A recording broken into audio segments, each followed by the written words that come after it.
बिहार के पुनर्निर्माण के नायक और जो लंबा संघर्ष 90 से 2005 तक बिहार में जंगल राज और आतंक राज के खिलाफ हुआ, उसमें और जब बिहार में विकास की गंगा बही आदरणीय नीतीश कुमार जी और श्रद्धेय सुशील कुमार मोदी जी के नेतृत्व में, ये हम सब लोग जानते हैं, वैसे विराट व्यक्तित्व के धनी, आर्थिक रूप से शोध, रिसर्च और राजनीति के साथ साथ सेवा के क्षेत्र में भी बड़े आयाम स्थापित करने वाले वैसे श्रद्धेय सुशील कुमार मोदी जी की जयंती समारोह 5 जनवरी को है और श्री कृष्ण मेमोरियल हॉल में 11 बजे दिन में यह कार्यक्रम आयोजित है। उस दिन बड़ी संख्या में उनके चाहने वाले शुभचिंतक और कई रिटायर्ड पर्सन, अधिवक्ता, डॉक्टर्स, इंटेलेक्चुअल सब लोग उस दिन उस कार्यक्रम में रहने वाले हैं। साथ साथ यह सुशील कुमार मोदी स्मृति शोध संस्थान के तरफ से हमारे जो संरक्षक हैं पद्मश्री डॉक्टर विमल जैन जी, और आप भी दधीची देहदान समिति, विकलांग न्यास समिति और कई ऐसे सेवा के क्षेत्र में आपका काम रहा है। हमारे दाहिनी ओर में मुकेश हिसारिया जी हैं, जो यह भी ब्लड बैंक, माँ वैष्णो सेवा समिति के माध्यम से कई ऐसे सेवा के काम भी करते आए हैं। तो उस दिन जयंती समारोह के दिन, चूंकि सुशील जी का रिसर्च के प्रति बड़ा अच्छा रहता था, वो कई रिसर्च करते थे, किसी भी पॉइंट पे बोलना हो तो सोच करके और रिसर्च करके, उनके नाम पे भी कई शोधार्थी वैसे रिसर्च कर रहे हैं। उस दिन वैसे छात्रों को भी सम्मानित किया जाएगा। साथ साथ राजनीति के साथ साथ वो सेवा के क्षेत्र में भी बड़ा प्रेरणादायी उनका काम रहा है, उसको भी हम लोग आगे सब लोगों को बताने के लिए कई ऐसे सेवा के कार्य करने वाली संस्थाएं हैं पटना और बिहार में, उनको भी हम सब लोग सम्मानित करने वाले हैं। इस कार्यक्रम में विशेष रूप से पधारने के लिए हम सब लोगों के बीच आदरणीय बिहार के मुख्यमंत्री श्री नीतीश कुमार जी भी हम सब लोगों के बीच रहेंगे। बिहार भाजपा के प्रभारी राष्ट्रीय महामंत्री विनोद तावरे जी इस कार्यक्रम में रहने वाले हैं। बिहार के दोनों उप मुख्यमंत्री जी, साथ में केंद्रीय मंत्री गिरिराज सिंह जी और कई केंद्रीय मंत्री, सांसद, विधायक, बिहार सरकार के सभी नेता हमारे बीच रहने वाले हैं। सभी मंत्रीगण रहने वाले हैं। दोनों उप मुख्यमंत्री सम्राट जी विजय जी रहने वाले हैं। तो यह कार्यक्रम बड़ा ही भव्य होने वाला है। साथ साथ सुशील जी का जो आदम कद प्रतिमा भी है बिहार सरकार के द्वारा, उसका भी अनावरण राजेंद्र नगर में इस बार होना है। तो उनका आदमकद प्रतिमा का अनावरण भी बिहार के मुख्यमंत्री आदरणीय नीतीश कुमार जी के द्वारा होना है उस दिन, और उसके बाद वह भव्य कार्यक्रम श्री कृष्ण मेमोरियल हॉल में होगा, जो सीधा वहां से आकर के वो सब लोगों को संबोधित भी करने वाले हैं सभी नेतागण। यह उनका एक कार्यक्रम का स्वरूप है। इसके बाद भी चूंकि वो उनका व्यक्तित्व इतना बड़ा था कि बिहार यानी देश के कोने कोने में उनके इस जयंती समारोह के पूर्व संध्या पर भी और बाद में भी कई कार्यक्रम होते हैं। वो चाहे फल का वितरण हो या रक्तदान शिविर हो, वृक्षारोपण हो, दिव्यांगों के बीच उपकरण वितरण हो, कई ऐसे सेवा के कार्य हैं। हमारा जो वहाँ पर आप देखते होंगे कि सुशील जी बराबर जाते थे, अंतर ज्योति विद्यालय है पंचशील में, वहाँ भी यह कार्यक्रम हम सब लोगों का 4 तारीख को होने वाला है। वहाँ के साथ साथ कई ऐसे सेवा के क्षेत्र में पूरा 1 सप्ताह कार्यक्रम पूरे बिहार के कई कोने कोने में भी यह आयोजित होगा। तो यह आप सब लोगों के माध्यम से उनसे जुड़े हुए और बिहार की जनता को, जो कि बिहार को एक बीमारू राज्य से बाहर निकाल करके बिहार को विकास की ओर लाने वाले वैसे श्रद्धेय सुशील कुमार मोदी जी का जयंती समारोह में आपके माध्यम से सभी लोगों को सादर आमंत्रित करते हैं कि सब श्री कृष्ण मेमोरियल हॉल में 11 बजे आए और अपने नेता के प्रति श्रद्धांजलि अर्पित करके जो विकसित बिहार का संकल्प हम सब लोग लिए हैं उसको और हम सब लोग मजबूत करें। और हम आग्रह करते हैं अपने पद्मश्री डॉक्टर विमल जैन जी से कि कई सेवा के काम भी उन्होंने अभी आयोजित करने वाले हैं, वो भी हम सब लोगों को बताएं। कार्यक्रम हो तो एक सार्वजनिक कार्यक्रम और उनके नेम और फेम के लिए किया जाता है, परंतु सुशील जी एक आंदोलन से उपजे हुए व्यक्ति रहे। जेपी आंदोलन के माध्यम से उन्होंने समाज परिवर्तन का भी मन के अंदर कहीं न कहीं गुंजाइश उनके मन में रही। उसी का नतीजा है कि आप सब लोग उनके राजनीतिक व्यक्तित्व के बारे में जानते होंगे, हम उनके सामाजिक व्यक्तित्व की चर्चा आपसे करते हैं। उन्होंने आज से 10 साल पहले दधीची देहदान समिति का गठन करने में उनका बड़ा योगदान रहा। उसके वो मुख्य संरक्षक रहे।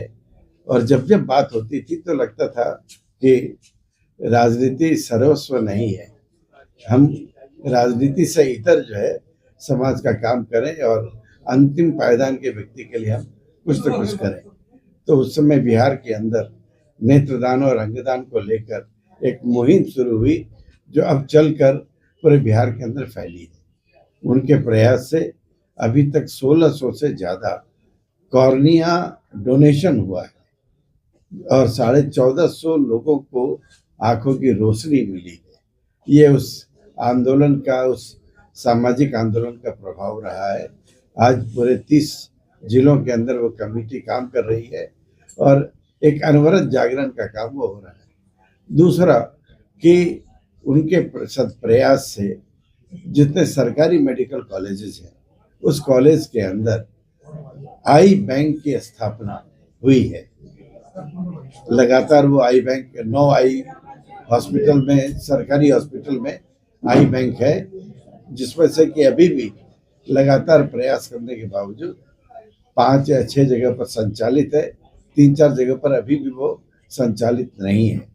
हम मरने के बाद भी हमारा जीवन किसी के काम आए, ये सुशील जी की चाहत थी। उन्होंने भी संकल्प पत्र भरा था कि मेरी मृत्यु के बाद मेरे नेत्रों का दान और शरीर का दान हो सके, परंतु दुर्भाग्य कि उनकी ये अंतिम इच्छा पूरी नहीं हो सकी।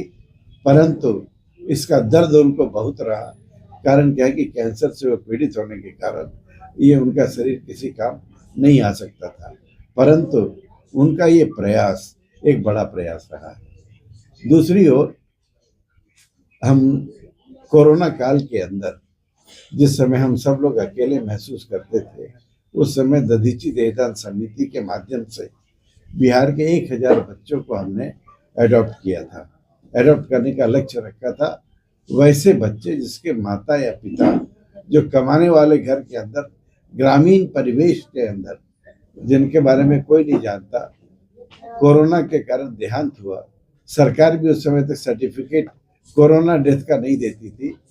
उन छोटे छोटे बच्चे जो उनके यहाँ नाबालिग बच्चे थे, उनको पालने का काम कि कम से कम उनको दूध और ब्रेड रोटी तो मिल सके, 500 रुपया प्रति बच्चे के हिसाब से 3 साल तक हम लोगों ने दिया।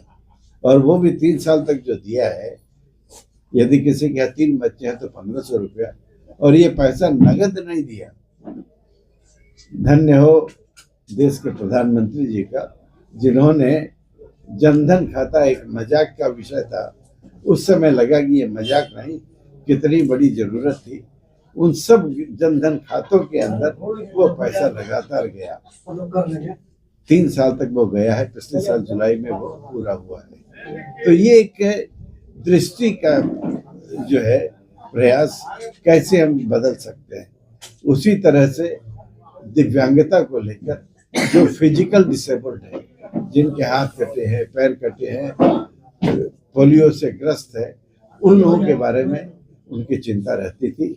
वो मेरे साथ, क्योंकि मैं एक विकलांग अस्पताल, भारत विकास एवं संजय आनंद विकलांग अस्पताल चलाता हूँ पिछले 30 सालों से, और एक बड़े मोटो के साथ कि 21वीं सदी का बिहार दिव्यांगता मुक्त बिहार हो, इसको लेकर तो वो प्रयास चल रहा था। तो उसमें उनकी भी इच्छा हुई कि हम आपके साथ जुड़ना चाहते हैं, और जुड़े, और अंतिम समय तक वहाँ की चिंता में वो भी शामिल रहे।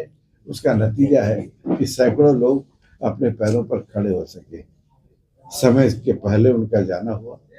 पिछली साल 29 फरवरी 2024 को बिहार सरकार के जो अभी चीफ सेक्रेटरी है, उस समय हेल्थ के वो एडिशनल चीफ सेक्रेटरी थे उस समय, अमृत प्रत्यय के साथ खुद से बातचीत करके उन्होंने समय फिक्स किया। परंतु दुर्भाग्य था कि 29 के पहले ही उनकी तबीयत थोड़ी गड़बड़ हुई और वो जो है उस मीटिंग में नहीं जा सके। उस मीटिंग में फिर हमने उसको लीड किया।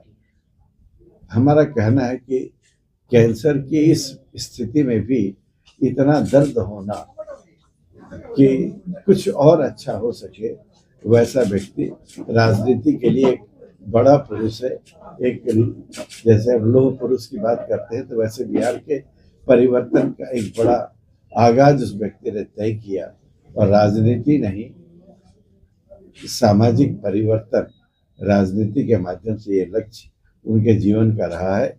उनका परसों एक बड़ा कार्यक्रम है, उस कार्यक्रम में 5 जनवरी को, और हम चाहते हैं कि अधिक से अधिक प्रसार हो, ताकि लोग समझ सके कि जितने भी नए विधायक आए हैं, सबों को एक प्रधानमंत्री ने लक्ष्य दिया कि 2047 का विकसित बिहार हो।